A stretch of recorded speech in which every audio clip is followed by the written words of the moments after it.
اقرأ وربك الأكرم الذي علم بالقلم علم الإنسان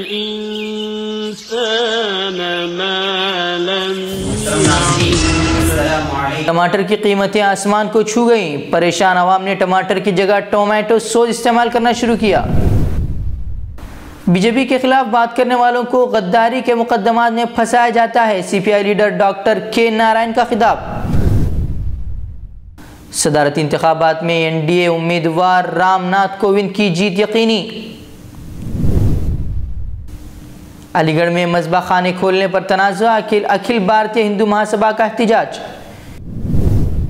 یمن میں باغیوں کی جیلوں میں 70 مغوی جانوں سے ہاتھ دھو بیٹھے، انسانی حقوق کے کارکنوں نے ہلاکتوں پر کی سخت مذمت۔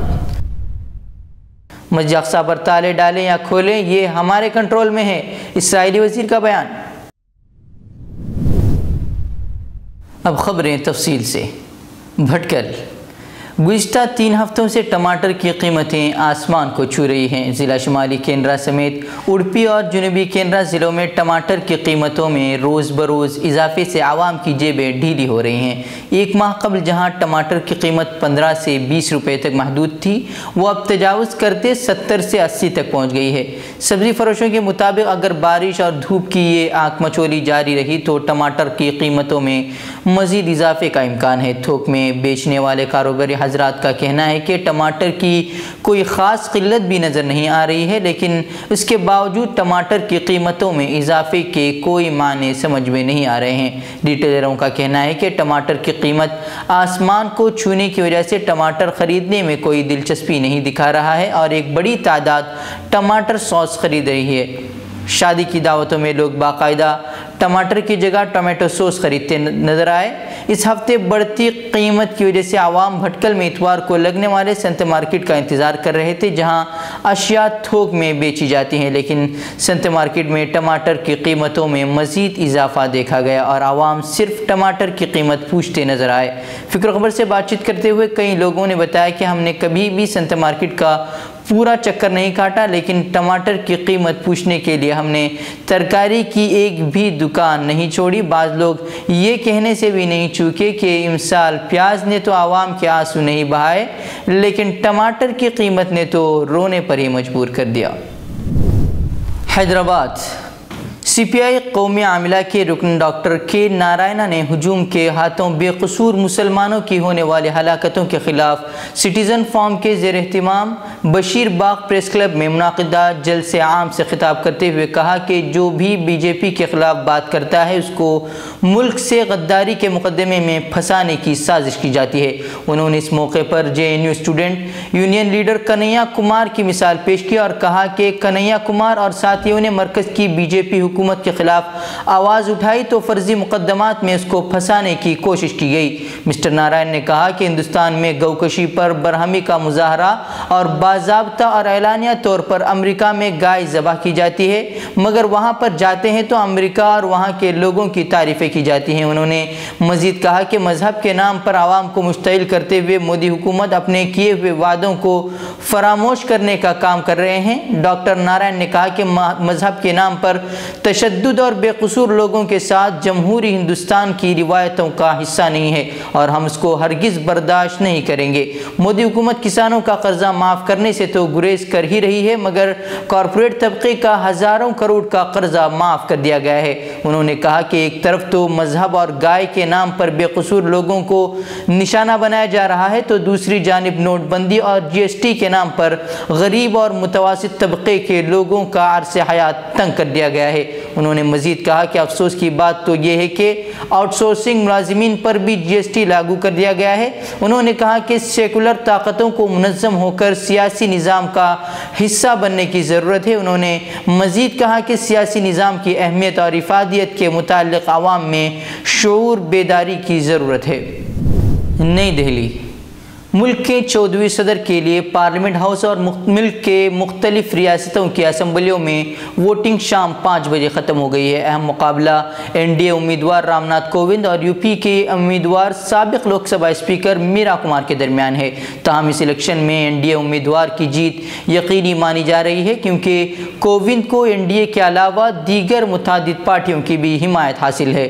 علاوہ ازیں ترنمول کانگریس اور سماجوادی پارٹی کے بھی لیڈروں نے کراس ووٹنگ کی ہے۔ ممتا بنرجی کی ترنمول کانگریس نے میرا کمار کی حمایت کی تھی، لیکن تریپورہ کے ٹی ایم سی ممبران اسمبلی نے رام ناتھ کووند کو ووٹ دیا ہے۔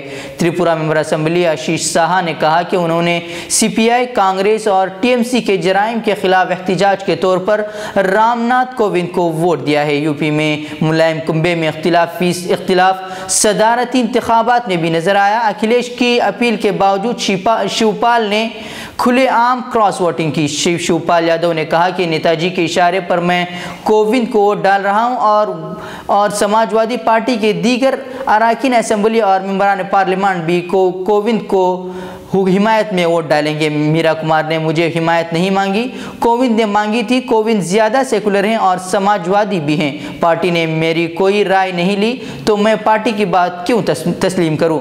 مجلس اتحاد المسلمین کے صدر اور ممبر پارلیمنٹ اسد الدین اویسی نے کہا کہ صدر کے عہدے کے لیے وہ میرا کمار کی حمایت کر رہے ہیں، تاہم ساتھ ہی ساتھ انہوں نے کہا کہ اس عہدے کے لیے غیر کانگریسی امیدوار زیادہ بہتر ہوتا۔ علی گڑھ اکھل بھارتی ہندو مہاسبھا نے حال ہی میں علی گڑھ میں کھولے گئے نئے مذبح کے خلاف ضلع کلکٹریٹ پر احتجاجی مظاہرہ کرتے ہوئے بھارتیہ جنتا پارٹی کی پالیسی کو تنقید کا نشانہ بنایا ہے۔ ان کا کہنا تھا کہ جہاں یوگی آدتیہ ناتھ کی حکومت تشکیل ہوتے ہی مذبح خانوں کے خلاف مہم چلائی گئی تھی، وہیں اب انہی کی حکومت میں نئے مذبح کھولے جا رہے ہیں اور مقامی بی جے پی لیڈران خاموش تماشائی بنے ہوئے ہیں۔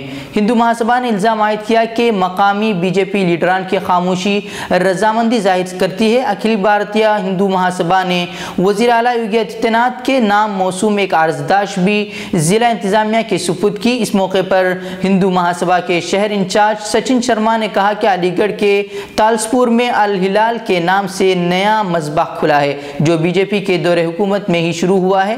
اس سے جہاں پارٹی کی ساکھ خراب ہوئی ہے، وہیں ہندو طبقے میں بھی تشویش پیدا ہو گئی ہے۔ ہندو مہاسبھا کے سینئر لیڈر اشوک پانڈے نے کہا کہ سماجوادی پارٹی کے سابق شہر ممبر اسمبلی ظفر عالم کے بیٹے نے 4 جولائی 2017 کو ایک نئے مذبح کی شروعات کی ہے، جبکہ صوبائی حکومت نے یہ یقین دہانی کرائی تھی کہ موجودہ مذبح بند کیے جائیں گے۔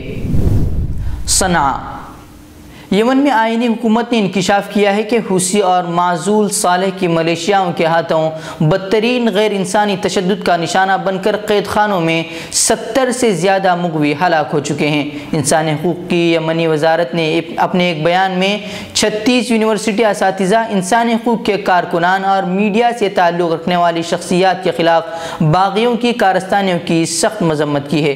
دوسری جانب سرکاری خبر رسائی ایجنسی سبا نے بیان کے حوالے سے بتایا ہے کہ ملیشیاؤں کی جانب سے مذکورہ افراد کو ہفتے کے روز صنعاء میں غیر قانونی عدالتی کارروائی کے لیے پیش کیا جانا ایک مرتبہ پھر یہ ثابت کرتا ہے کہ باغی انسانی حقوق اور آزادی کی پامالی کے علاوہ تمام بین الاقوامی قوانین اور منشوروں کی مسلسل خلاف ورزی کے مرتکب ہو رہے ہیں۔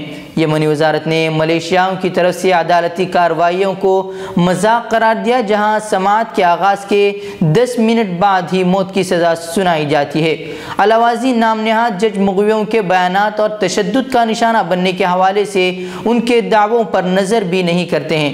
یمنی وزارت ان تمام خلاف ورزیوں کو اپنی رپورٹوں میں شامل کرنے کے خواہاں ہیں جو وہ حکومتی، علاقائی اور بین الاقوامی اداروں کو پیش کرے گی۔ اس دوران وزارت کا مطالبہ ہے کہ ملیشیاؤں پر دباؤ کا عمل تیز کرنا چاہیے تاکہ تمام مغویوں اور جبری روپوشی کا شکار افراد کی رہائی عمل میں آ سکے۔ اس سے قبل یمنی حکومت کی رپورٹ میں تصدیق کی گئی تھی کہ 21 ستمبر 2014 کو دارالحکومت صنعاء پر حملے کے بعد سے باغیوں نے اپنے زیر قبضہ علاقوں میں تقریباً 10,000 مخالفین کو اغوا کیا۔